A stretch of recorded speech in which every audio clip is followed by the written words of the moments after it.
Hello and welcome. Tonight, INEC suspends collation of Adamawa supplementary election results following Resident Electoral Commissioner's declaration of APC candidate as winner. It says those who assaulted the National Commissioner sent to Adamawa must be punished. Sokoto State Governor Aminu Tambuwal and his predecessor Ali Wamako seats, just as APC's Nasir Idris is declared Kebbi State Governor-elect. Bandits kill at least 33 people in a fresh attack on Runji village in Zangon Kataf local government area of Kaduna State.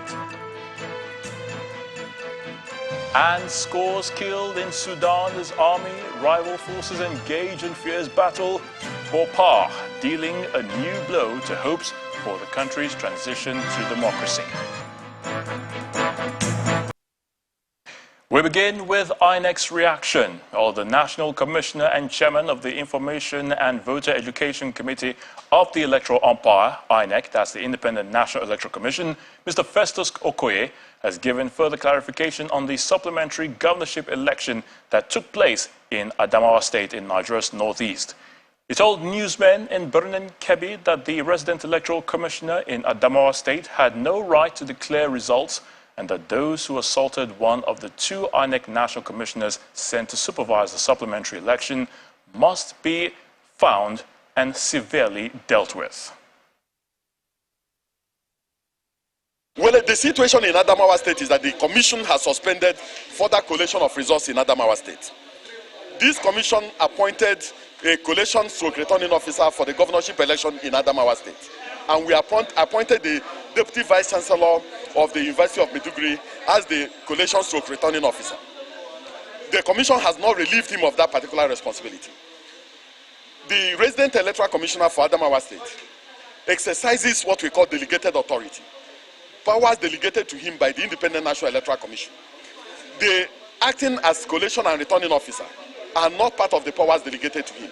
So he had no right whatsoever to go and make a declaration and also make a return when there have been results that have been warehoused and there have also been supplementary results that were ongoing.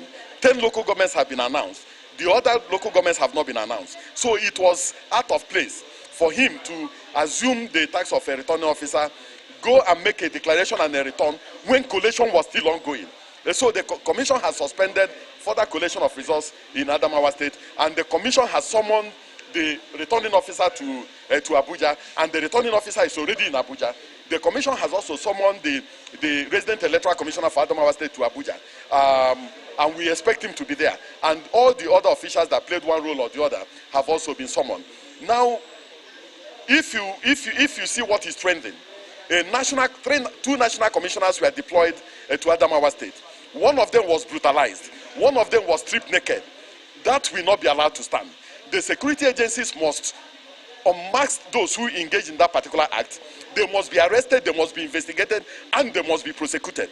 A national commissioner cannot be treated as if he or she is a common criminal. A former vice chancellor of Usman Danfodio University, a senior citizen, was stripped naked and dragged. This commission will not allow that to stand. And the chairman of the commission is viewing this thing with the seriousness it deserves. So all the people who are engaged in this particular act, the security agencies must unmask them. But for what the Resident Electoral Commissioner has done, we have summoned him to Abuja and he must appear.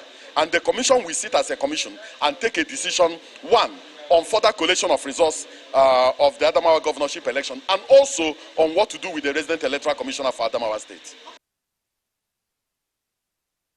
And then the question, what was the drama all about in Adamawa State concerning the supplementary election held there? Well, we now head to Yola, the Adamawa State capital, where our correspondent Emperor Simon reports from the state capital to give us a feel of what transpired. Collation of results for the governorship supplementary elections in Adamawa State commenced at about 10 p.m. on Saturday.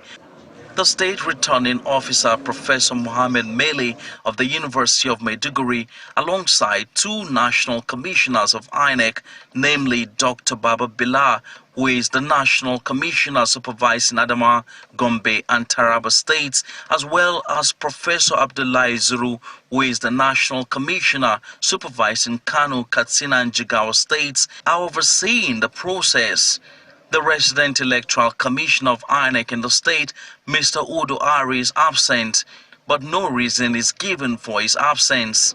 Number of accredited voters, 746. One after the other, the local government collation officers present their results. APP scored 0 votes. Between 10 p.m. and 1 a.m., results from 10 local government areas were collated, while results from remaining 10 local government areas were being expected. As the waiting continued, the INEC resident electoral commissioner, Mr. Udo Ari, showed up and announced the adjournment of the process.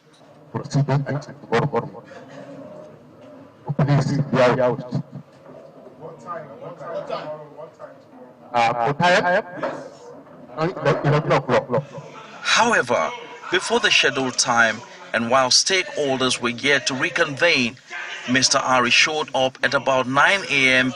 in the company of some heads of security agencies in the state to declare the results. No, it can't happen.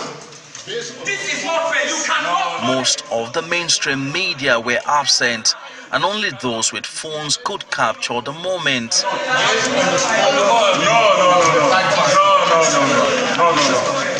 No, because someone like APC support the highest vote. No.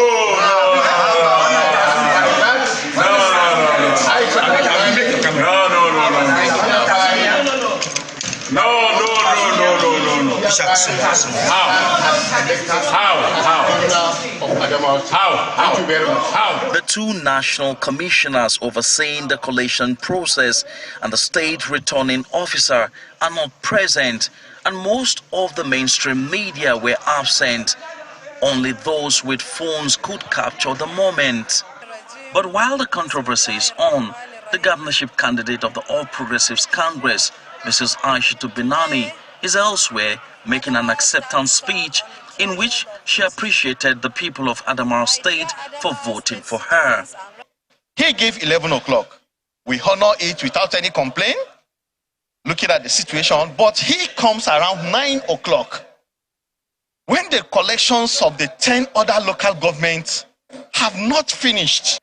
There was no collection. Governor Umaru Fintiri sees the development as a travesty on democracy. His party will have none of that and wants the erring reg prosecuted. This action is no doubt prerogative, but in this situation, I appeal for calm. Some international observers also share their view on the supplementary elections.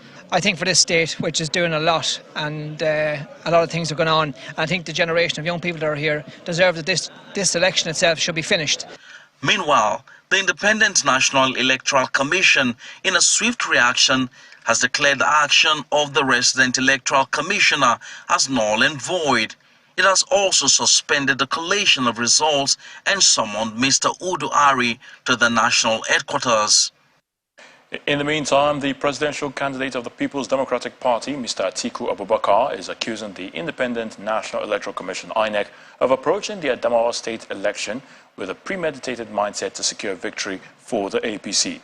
He warned that INEC REC's action has a natural consequence of unsettling the peace and security of the state.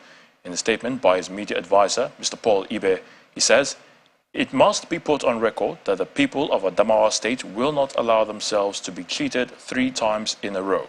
It must also be put on record that whatever the consequences of this scheme been scripted, both the INEC and those vested with state powers should be blamed for the consequences of such actions." He explains that the people of Adamawa shall not allow this injustice to pass without being challenged, while asking that the Adamawa State Resident Electoral Commissioner and any other parties complicit must face the full weight of the law.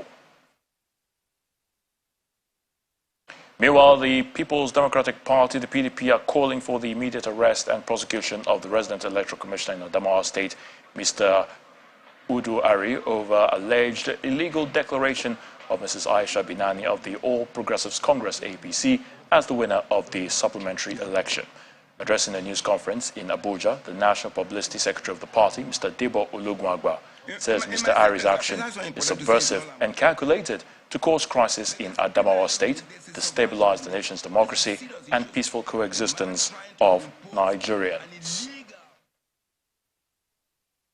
The PDP also demands for the immediate arrest and prosecution of the Adamawa State Resident Electoral Commissioner, Malam Hudu Yunus Ari, for making such illegal declaration in criminal usurpation of the duties and powers of the returning officer, Professor Mohammed Mele, while collation was ongoing.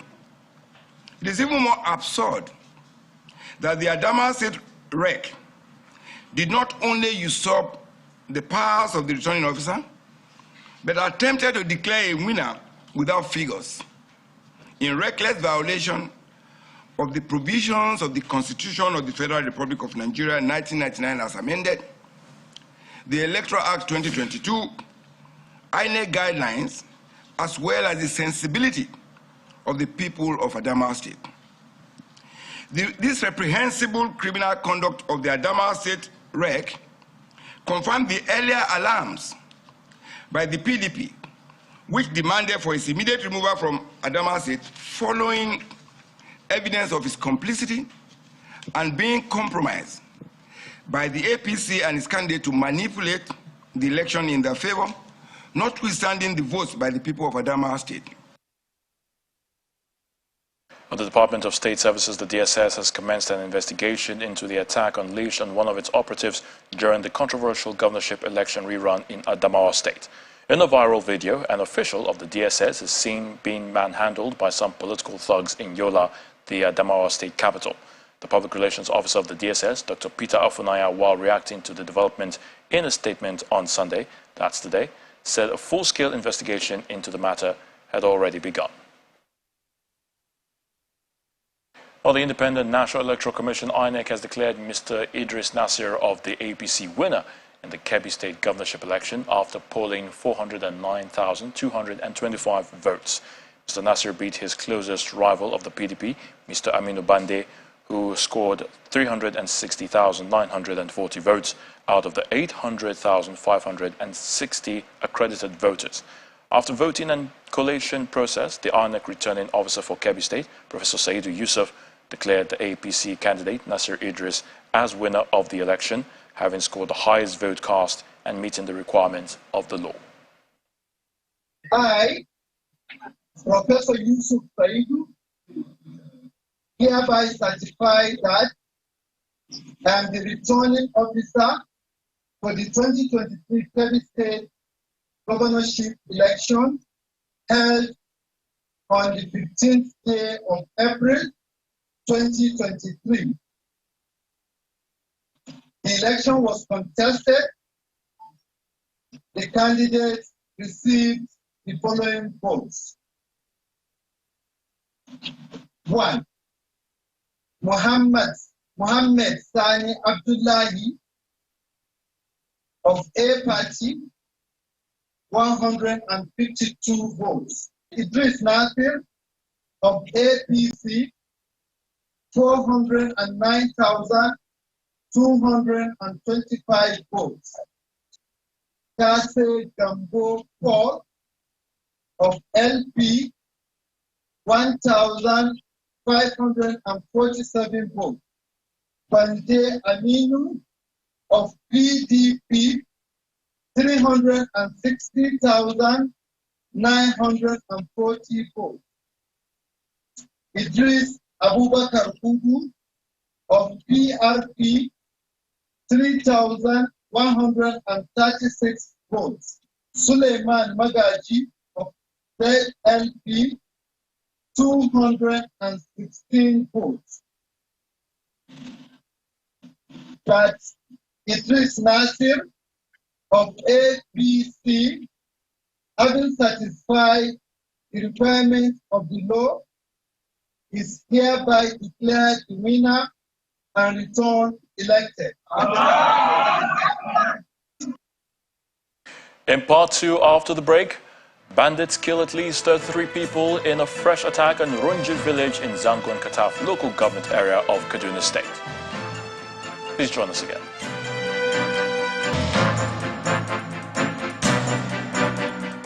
Welcome back. If you just joined us, you're watching the news at 10 on Channels Television.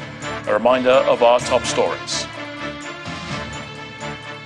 INEC suspends collation of Adamawa supplementary election results following the Electoral Commissioner's declaration of APC candidate as winner and says those who assaulted the National Commissioner sent to Adamawa must be punished. Sokoto State Governor Aminu Tambuwal and his predecessor Aliu Wamako win senatorial seats, just as APC's Idris Nasir is declared Kebbi State Governor-elect. Bandits kill at least 33 people in a fresh attack on Runji village in Zangon Kataf local government area of Kaduna State. And scores killed in Sudan as army, rival forces engage in fierce battle for power, dealing a new blow to hopes for the country's transition to democracy.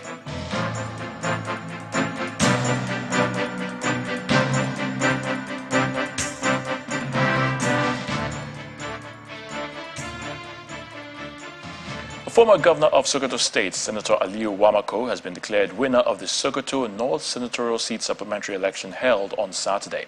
The re-elected APC senator polled a total of 141,468 votes to defeat his closest rival, Dania Mohammed of the People's Democratic Party, who scored 118,445 votes. As the supplementary elections in Sokoto State wind down, the All Progressives Congress APC has emerged victorious in Sokoto North and East Senatorial Districts, while PDP is victorious in the South Senatorial District. Governor Aminu Tambuwal of the PDP has been declared winner of the Sokoto South Senatorial District. Lamido Ibrahim of the APC is the winner of Sokoto East Senatorial District, and Senator Aliu Wamako has won the Sokoto North Senatorial District. Waziri Aminu Tambuwal of the People's Democratic Party, having satisfied the requirement of the law, is hereby declared the winner. It was a keenly contested elections. However, the APC will now represent the people of Sokoto State in 8 out of 11 federal constituencies across the state. I've been there for 3 terms unbroken, as member of the House of Representatives, as principal officer, and ultimately as Speaker of the House of Representatives. When I go back, by the grace of God, I will bring all of my experiences to bear on the new assignment. There is not quite much difference between being in the House of Representatives and in the Senate, except, of course, for the additional responsibility that the Senate is having of confirmations of appointments of Mr. President. These legislators-elect will be presented their certificates of return at a date to be announced by INEC, and they join their other colleagues to represent their constituents in the National Assembly for the next 4 years. Sadiq Ilyasu, Channels Television News. The member representing Yagba Federal Constituency of Kogi State, Representative Leke Abejide, has emerged the governorship candidate of the African Democratic Congress, ADC, for the November governorship election in the state. Now, the party's primary election was conducted via direct mode of election across the 239 wards of the 21 local government areas of the state. Also, Senator Dino Malai won the PDP governorship primary for Kogi State. This is the Action Democratic Congress governorship primary. Only one candidate, and he is unopposed. But in line with the party's constitution, due process is observed to elect the candidate. At the party secretariat in Lokoja, the state capital, members of the political party, officials of the Independent National Electoral Commission, and returning officers converged to monitor the process. A state returning officer, Mr. Adamu Iye, reels out the figures of votes ward by ward before handing over the result sheet to the national returning officer, who then presents the total figures as he declares Leke Abejide as the winner of the election.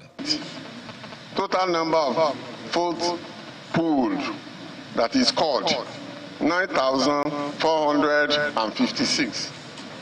Is the same result that was announced by the returning officer, and it's satisfactory.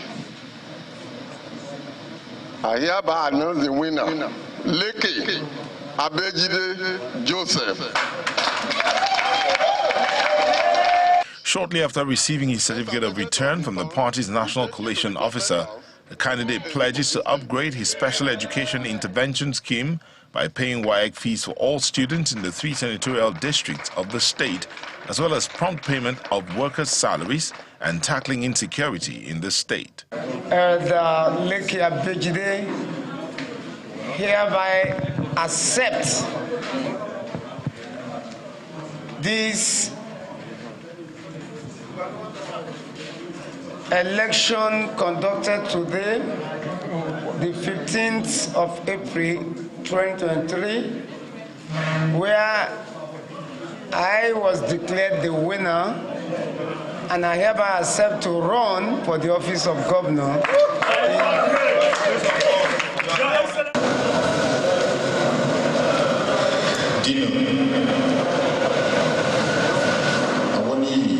At a separate primary election, the People's Democratic Party elected Senator Dino Melaye as its candidate.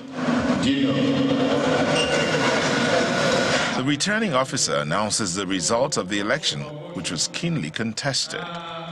Distinguished Senator Dino Melaye, having scored the highest votes of 313, is hereby declared as elected and nominated as the gubernatorial candidate of the People's Democratic Party of Nigeria. God bless you. Thank you very much. An elated Senator Melaye shares his thoughts on his election. And I want to appreciate the panel that came from Abuja.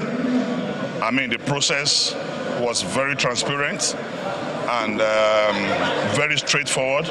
As the November 11, 2023 governorship election draws near, residents of Kogi State now have the opportunity to elect who takes over from the incumbent Governor Yahaya Bello. Meanwhile, some of the aggrieved aspirants at the press conference in Lokoja, the Kogi State capital, told journalists that if the leadership of the party fails to use the authentic delegates list, they would ensure that the party loses out in the forthcoming governorship election. All appears not to be well with the People's Democratic Party in Kogi State, as some aggrieved members of the party insist that if the party fails to do the right thing, they may end up not producing a candidate for the November 2023 governorship election in the state. The wards and from the local governments. Therefore, we would like to put the party on notice. Some of the aggrieved members, including a former deputy governor of Kogi State and a member of the House of Representatives, bemoaned the alleged doctoring of the delegates list by some officials of the party. It is absolutely unacceptable that attempts will be made to make nonsense of our congresses, both from the wards and from the local governments. Therefore, we would like to put the party on notice. We demand that the right thing is done. We demand that the delegate list that emerged from the processes put in place by the party on the 29th of March and on the 8th of April, we demand that these lists are used. Other governorship aspirants warn that failure of the party to use the approved list of delegates may spell doom for the party, as they insist that the doctored list is meant to accommodate people who are not even members of the party in a bid to impose an aspirant. If the PDP does not want any one of us to participate, from day one, they will tell us their form, both nomination and interest, is just for one person. We are law-abiding people. At the same time, we know how to use the law to confront any illegality. This document here will be our guide. I pray the PDP is able to come to terms with the fact that those errors are gone. As the party hopes to conduct a successful primary election in Kogi State, the aggrieved members believe it is not too late for the national executive of the party to stem the crisis brewing in the state. The last has not been heard of the Labour Party governorship primary election in Imo State ahead of the November 11 governorship elections. Less than 24 hours after Senator Athan Achonu was declared the governorship candidate of the primary election, which has Governor-elect of Abia State Alex Otti as the chairman of the election committee, the Lamidia Papa faction of the National Working Committee of the Labour Party has held parallel primaries which produced two different governorship candidates for the party in the November 11 governorship elections.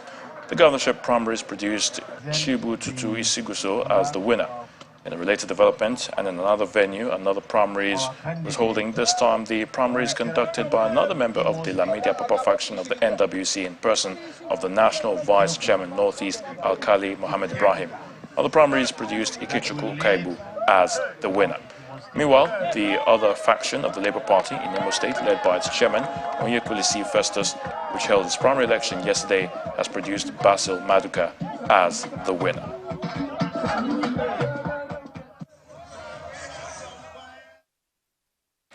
President Muhammadu Buhari has underscored the need to continue to sustain Nigeria's democracy, since, according to him, whatever the country has achieved so far is due to the power of its democracy and the power of its institutions.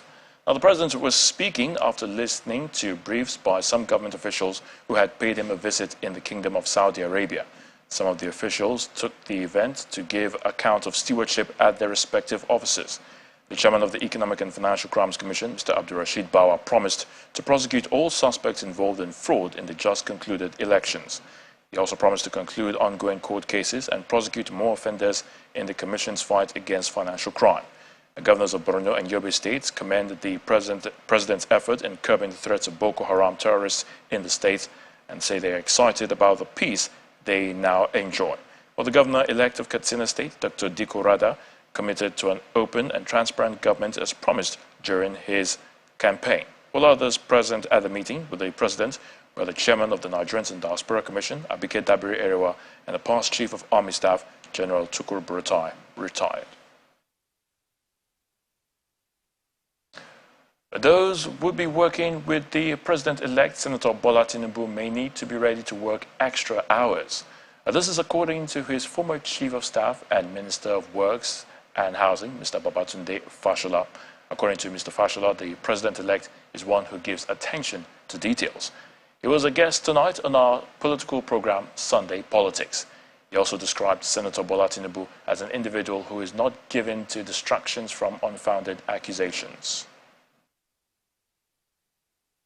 You must understand that we must not be looking for saints. So all of the accusations that have been leveled against him have been either unproven or there was no evidence offered in support of them. But they have run along for a while. I know one of them. Which is?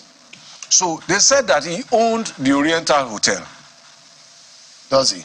He doesn't. You know, when that story broke, Dele Alake, his commissioner, image maker then, went to him and said, look, boss, this story is making the rounds. I should go and deny it. He said, no, they're wishing me well. Don't deny it. I was there. Dual citizenship. I know he carries a Nigerian passport. I don't know about dual citizenship. I know he resided abroad when he went on exile. I don't know if they gave him American citizen there. What does that have to do with the results of the election? And wait a minute. Whilst we are going there, the last time I checked, I think that Nigeria's constitution allows you to have dual citizenship, doesn't it? As a president, you need to recheck the constitution in respect of being a president. No, it's place of birth. It's place of birth. If you were born to Nigerian parents, I think that I will check that, but I doubt that the Nigerian constitution makes it makes you disentitled if you have dual citizenship, because the constitution allows you to have dual citizenship. The bimodal voter accreditation system, or BVAS, should be upgraded to enable it to work like an ATM for voter identification and accreditation wherever they may be in future elections. Well, that's the view of the Dean of the Borno Elders Forum and Elder Statesman, Professor Khalifa Dikwa. He told Channels Television's Ladia Keridulale on our election issues and personalities tracking program, Roadmap 2023, that in spite of some hitches, the system worked quite well and ensured people's voices were actually heard in the just concluded elections.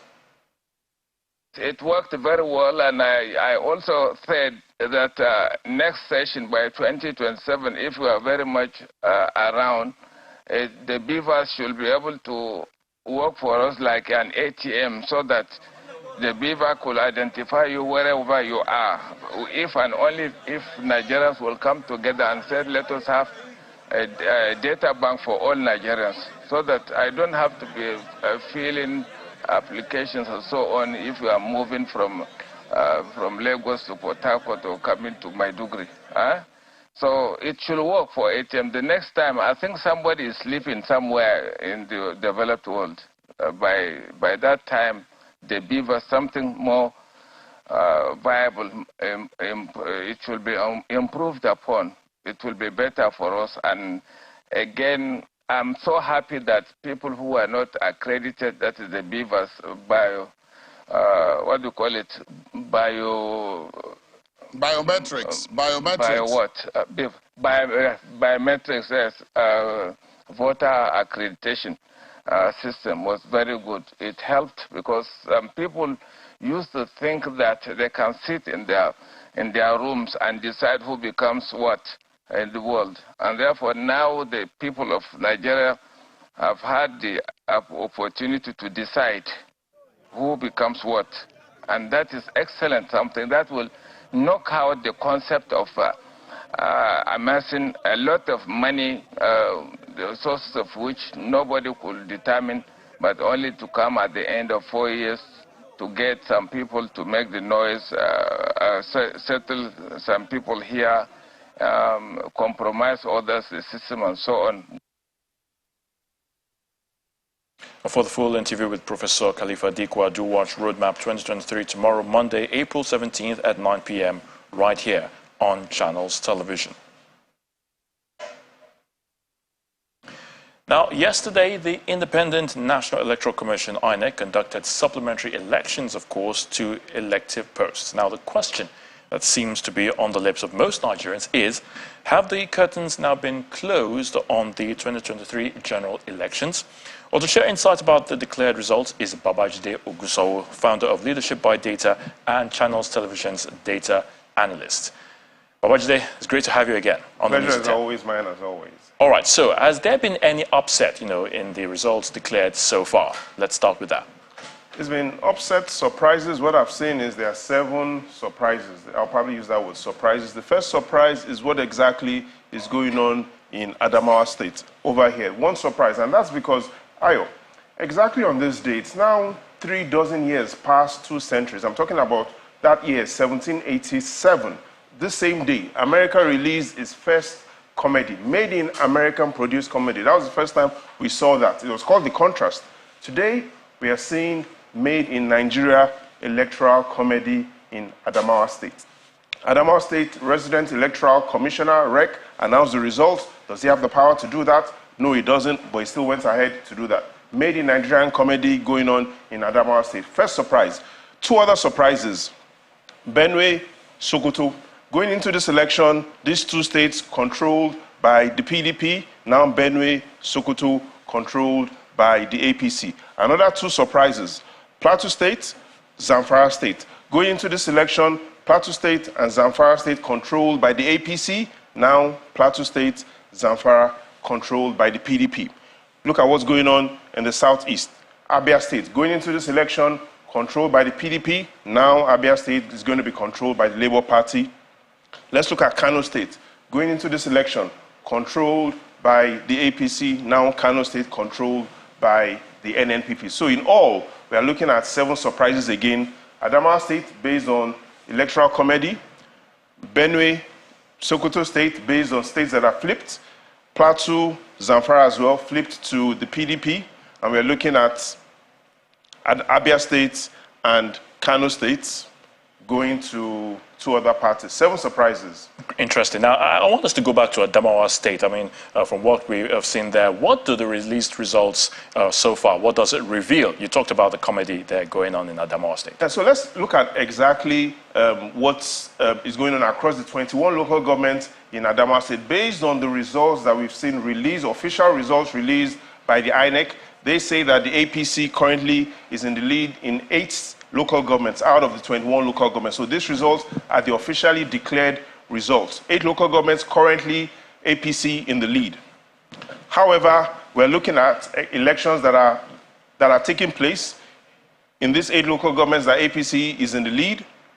And what we see is that there are still about 11,000 votes that potentially could switch this across these 8 local governments. So we're looking at pretty much results coming in from these 8 local governments. Will the APC be able to maintain its lead across these 8 local governments? Those are some of the questions, some of the answers we expect this election to answer.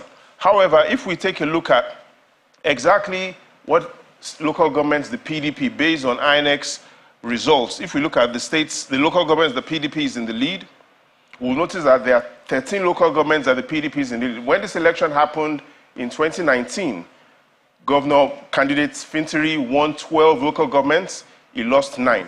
Now, Governor Fintiri is leading in 13 local governments and is losing in 8 local governments. So it will be interesting to find out when this election comes to an end, what exactly will be the situation. That's interesting. Now, let's still on talking about Adamawa State. What are the facts really? Are we about to see the emergence of a first female governor in Nigeria with the situation going on in Adamawa State? So let's stick to the facts and let's speak to exactly if this will happen.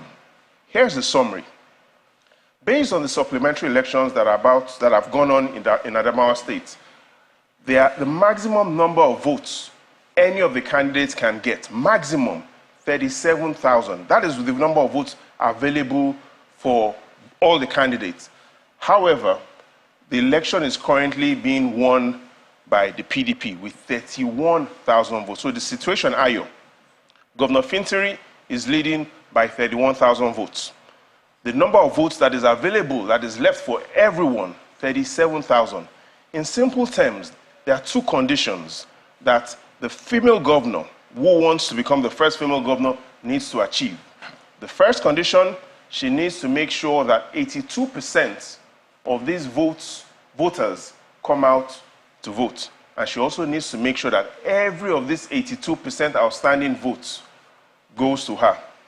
Never in the history of Nigeria have we seen that happen, whereby 31,000 votes, 37,000 votes outstanding, she needs to make sure that 82% of those voters come out, and she needs to make sure that all of them, without exception, vote for her. In simple terms, not impossible, but it will be easier for me to catch your shadow than for Binani to catch Fintiri based on the facts we have from history. Definitely, we'll be keeping our tabs on the situation there as far as the Adamawa State supplementary election is concerned. And catching your shadow isn't easy. Catching your shadow isn't easy. Thank you so much, Babajide Ogunsoro, for that insight right there.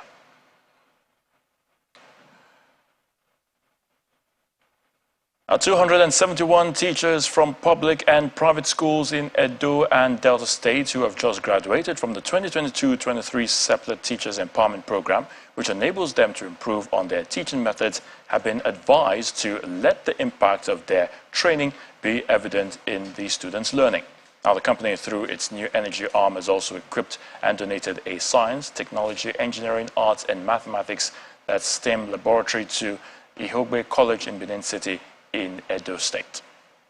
The board secretary SS. This assembly within the premises of Ihogbe College in Benin City, the Edo State capital, is set to witness Seplat Energy taking its commitments to improving education deeper as it has set up and equipped a STEAM laboratory for donation to the school. New energy covers gas, covers bringing LPG to the population, so access to energy. It covers looking at solar. Solar is a big source of blessing to Nigeria because we have a high sun density. So we see a lot of solar investments Seplat will be getting into as we move forward. So this lab will be powered by the solar panels. It's got battery for storage, so we don't have to rely on the grid power or generator that's polluting the environment. That's another positive impact we're making to the environment. So clean energy, sustainability, critical to our business, and that's what we're demonstrating here. It's then straight to the launch of the STEAM laboratory. The equipment covers science, technology, engineering, arts and mathematics, STEAM teaching areas. We're happy to donate this STEAM laboratory, which will encourage the students to drive technology solutions, to enable them practice the STEAM education, which we have been teaching through their teachers who have gone through the STEP, which we call the SEPLAT Teachers Empowerment Program. SEPLAT have done well. They brought this project here. They didn't just come here. We have been participating in their competition. Away from the Ihogwe College STEAM Lab donation, SEPLAT has a second assignment for the day. The SEPLAT Joint Venture Education Roundtable and SEPLAT Teachers Empowerment Program Certificate Award Ceremony. For the 634 beneficiaries of the program since inception 2020, we can say we have touched 25,000 students. We know that the students have the highest number and you have the lesser number, but the impact you bring is amazing. Top performers in the training also get special awards. It opened my eye to several things that I was not aware of, and I'm grateful to SEPLAT. SEPLAT Energy is confident its monitoring strategies will ensure that these contributions to improving education in host states and indeed the country are sustainable. To the Niger Delta, where the governing board of the Niger Delta Development Commission, NDDC, has identified inadequate budgetary provision for awarded projects as major factors responsible for the many abandoned projects in that region. According to the NDDC Managing Director, Mr. Samuel Ogbuku, beginning with the 2024 budget, which is currently being worked on, the interventionist agency will make adequate financial provision for awarded contracts to ensure timely completion of projects. He was speaking during the commissioning of 3 road projects executed by the Commission in Yenagoa, the Bayelsa State capital.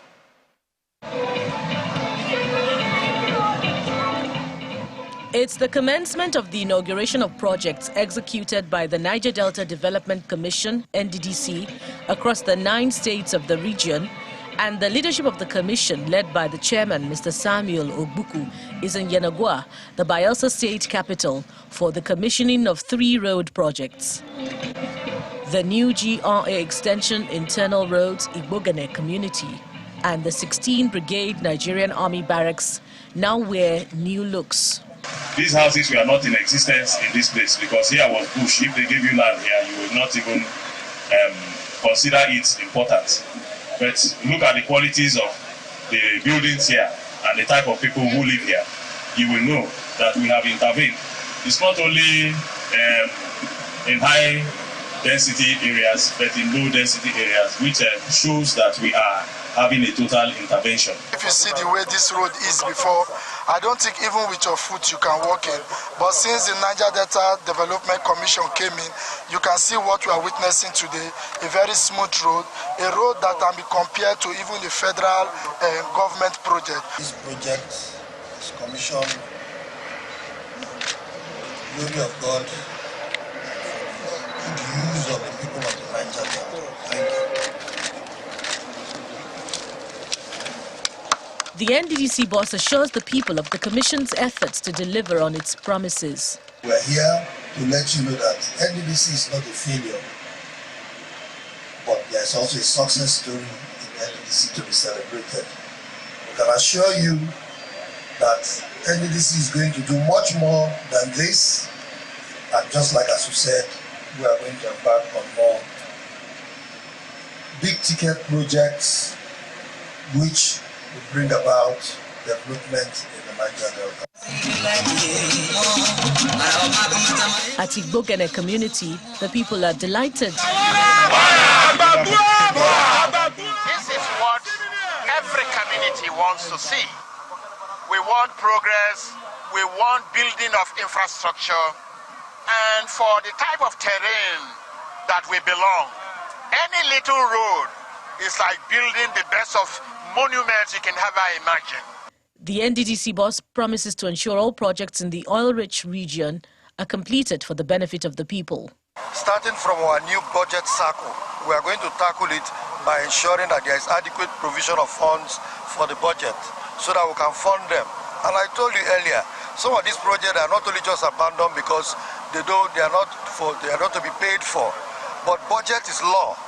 If a project is underfunded in the budget, you cannot do more than what the budget says. So these are some of the foundational problems we want to correct. With the promise of the Commission to inaugurate more projects, residents now look forward with more hope to the completion of some abandoned projects in the area. Now moving on to security, where at least 33 people have been killed in a fresh attack by bandits on Runji village in Zangon Kataf local government area of Kaduna State. The attack, which occurred about 10 p.m. on Saturday, comes barely 3 days after bandits killed 8 people at Attacking J community, also in the local government. The State Commissioner for Internal Security and Home Affairs, Samuel Arawan, who confirmed the latest incident, says that several houses in the community were burnt down while some residents were injured by the attackers.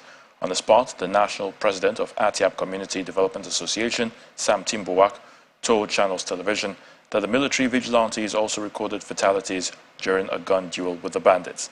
Meanwhile, Governor Nasir El-Rufai has condemned the killings, describing it as unacceptable and unjustifiable. A 70-year-old man identified as Apollos Danlami has been killed in a communal clash that broke out on Saturday night in Sang village, Bogoro local government area of Bauchi State. According to Bauchi police, the clash emanated from a protest over the coronation of the hamlet head of Sang, subsequently resulting in an attack by irate youth on innocent citizens.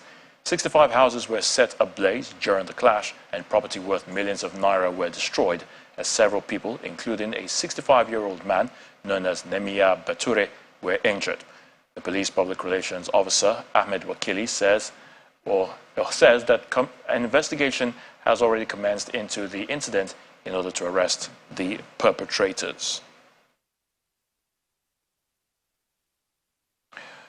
And at our shores in Sudan, at least 56 civilians have been killed in a fighting between the army and the Rapid Support Forces paramilitary group. Now, the Sudanese Doctors Union say dozens of soldiers have suffered casualties and at least 595 people have been wounded across the country. Fighter jets were witnessed across various parts of Khartoum, seemingly targeting RSF locations using airstrikes. After months of tension, fighting has broken out between Sudan's army and powerful paramilitary group known as Rapid Support Forces. Well, a former member of India's parliament convicted of kidnapping has been shot dead on live television, along with his brother, while in police custody in the northern city of Prayagraj, raising questions about rule of law in the state of Uttar Pradesh. The gunmen, who appeared to have posed as journalists, fired multiple shots at Atiq Ahmed and former state legislator Ashraf Ahmed on Saturday, as they were being taken in handcuffs to a hospital by police for a medical checkup. And that's according to the authorities.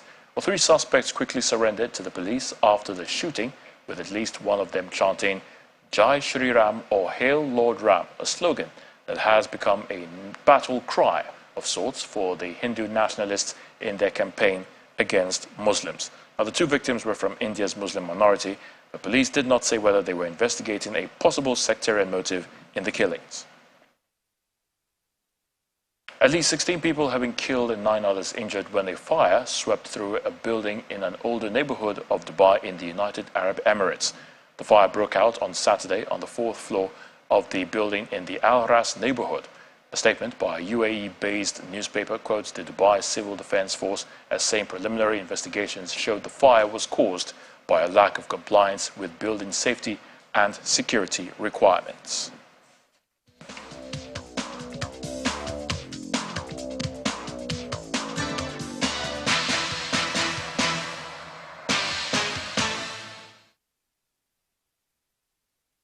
Time now for some sports news. It's 5 draws in a row for Group A leaders Bendel Insurance, who played a 1-1 draw against Remo Stars in match day 14 of the Nigeria Professional Football League in Ikenne earlier today. With the draw, Insurance extend their unbeaten run to 14 games and remain top of the table with 28 points. Plateau United defeated Aqua United at the New Jos Stadium in another Group A game. Ayimba International recorded the only away win in Group A, defeating host Kwara United to move second on the log with 24 points. In Group B, the leaders Lobby Stars suffered their 4th defeat of the season, losing to Bayelsa United 3-0. Alabia Warriors edged Sunshine Stars 2-1. In England, Arsenal blew a 2-goal lead for the second game in a row as Bukayo Saka's penalty miss proved crucial in the Premier League leaders' 2-2 draw against West Ham United earlier today. Mikel Arteta's side struck twice in the first 10 minutes at the London Stadium thanks to goals from Gabriel Jesus and Martin Odegaard. But just 7 days after squandering a 2-0 advantage in their 2-2 draw at Liverpool, the Gunners again cracked under the pressure of the title race. Man United beat relegation-threatened Nottingham Forest to strengthen their push for a top Premier League finish. That's a top 4 finish. Eric Ten Hag's men took full advantage of slip-ups from rivals Newcastle and Tottenham the previous day to climb to third in the table, courtesy of goals from Anthony and Diogo Dalot.